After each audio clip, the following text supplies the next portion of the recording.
I thought my college reunion would be harmless. A few hours of polite small talk, maybe a few awkward hugs, then I'd slip out early and go back to my quiet routine. I had no idea I was walking into a public humiliation orchestrated by my ex-wife, and I definitely didn't expect the night to end with my billionaire boss standing beside me, calling me honey, and flipping the entire room upside down. The invitation. The invitation arrived 3 weeks before the reunion in a plain cream envelope with my name typed neatly across the front. I almost threw it away. College felt like another lifetime, one filled with ambition, noise, and a marriage that once looked promising. My life now was different, quieter, smaller, structured. My daughter Zara found the envelope on the kitchen counter before I could hide it. She was 9 years old and fascinated by everything about my past. When she asked if I was going, I hesitated. She told me I never did anything fun anymore. She wasn't wrong. Since the divorce, my life had been built around routine. Wake up at 6, make breakfast, drop Zara at school, work until 5, pick her up, homework, dinner, bedtime. Weekends were groceries and soccer practice. Routine wasn't exciting, but it was stable. Stability felt like survival. Still, as I stood there twisting one of my locks between my fingers, I wondered if Zara was right. Maybe I needed to step outside my comfort zone. So I RSVP'd yes. My life after the divorce. I work as a senior secretary at Baptiste Industries.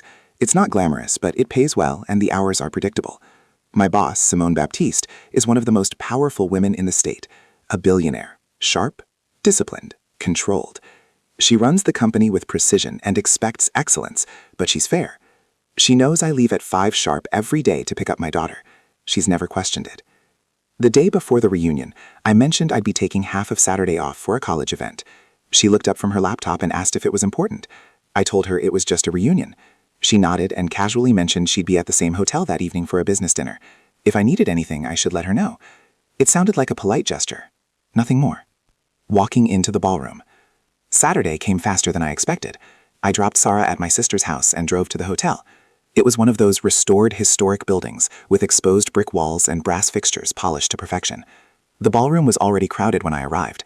Clusters of former classmates stood laughing with wine glasses in hand. I recognized a few faces, but most had changed enough that I had to rely on name tags. I grabbed a drink and positioned myself near the back of the room. The plan was simple. Stay for an hour, make small talk, leave early. That plan lasted exactly 5 minutes. Then I saw her. Tasha stood near the center of the ballroom, surrounded by women from our dorm days. She looked almost exactly the same. Honey blonde braids styled elegantly, posture confident, smile sharp and deliberate.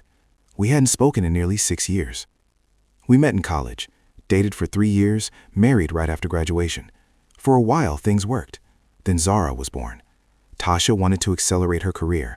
I wanted to slow down and be present for our daughter. Arguments about priorities turned into arguments about identity. Eventually, silence replaced conversation. Lawyers finalized what we couldn't fix. She moved away. Zara stayed with me. When Tasha turned and our eyes met across the room, I knew instantly she had already decided how the night would go. She walked toward me with her friends trailing behind her. She asked if I still lived in the same apartment. I said yes. She turned to her group and commented that I had always been afraid of change. The way she said it turned a simple fact into a flaw. She asked how Zara was. I said she was doing great. Tasha nodded slowly and said raising a child alone must be difficult. Her words sounded sympathetic, but her tone carried something else. When one of her friends asked what I did for work, I told them I was a senior secretary. Before I could say anything else, Tasha jumped in. She laughed lightly and said I had always preferred supporting roles, that I was comfortable in the background. Then she asked if I was dating anyone. I said no. She nodded like that confirmed something she'd been waiting to prove. And then she went further. She told the group I had been a terrible husband, that I avoided responsibility, that I wasn't a good father. The laughter that followed felt heavier than it probably was. People nearby turned to watch. I felt heat rise in my chest, but I stayed silent. I knew if I argued, I'd look defensive. If I attacked back, I'd look bitter. Silence felt like the only move left. Tasha delivered the final blow with a smile. She said she hoped I was at least trying to be a better father than I had been a husband, that Zara deserved that much. The room felt like it tilted. My jaw tightened. I opened my mouth but couldn't find words that wouldn't make things worse, so I chose silence again. That's when I felt an arm slip through mine, warm, steady, confident. I turned and saw Simone Baptiste standing beside me in a sleek black dress that fit like it was tailored specifically for her. Her natural hair was styled in an elegant twist. Her expression was calm, unreadable. She looked at me gently, then turned to Tasha and said one word, "Honey." The room went silent. Tasha tried to recover quickly, introducing herself with forced politeness. Simone shook her hand professionally. Tasha asked how we knew each other. Simone said we worked together. What do you do? Tasha asked. I run Baptiste Industries, Simone replied evenly. The name hung in the air. Everyone in the city knew Baptiste Industries. Simone wasn't just my boss. She was one of the wealthiest black women in the region, regularly featured in business publications. Tasha's expression shifted as recognition dawned. The confidence she carried moments earlier began to crack. Tasha asked how long we'd been seeing each other. I couldn't speak. Simone answered calmly that it had been long enough for her to know what kind of man I was. Then she began listing simple truths. She said I was dependable, that she showed up every day, that she had turned down promotions because they would have taken time away from her daughter, that she requested flexibility only when Zara was sick and always made up the work without complaint. She didn't insult Tasha. She didn't raise her voice. She simply stated facts. When Tasha tried to argue that Simone didn't know the full story, Simone nodded and agreed. But she added that people who show up consistently at work usually show up in life too, and that she trusted patterns more than narratives. The silence around us felt different now. Tasha had no response left. Simone guided me out of the room. In the quiet hallway, she asked if I was okay.